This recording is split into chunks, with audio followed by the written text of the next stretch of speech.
சுந்தரி கண்ணால் ஒரு சேதி சொல்லடி இந்நாள் நல்ல தேதி. என்னையே தந்தேன் உனக்காக, ஜன்மமே கொண்டேன் அதற்காக.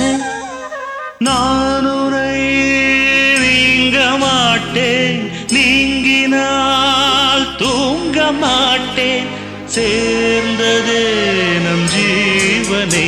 சுந்தரி கண்ணால் ஒரு சேதி சொல்லடி இந்நாள் நல்ல தேதி. என்னையே தந்தேன் உனக்காக, ஜன்மமே கொண்டேன் அதற்காக.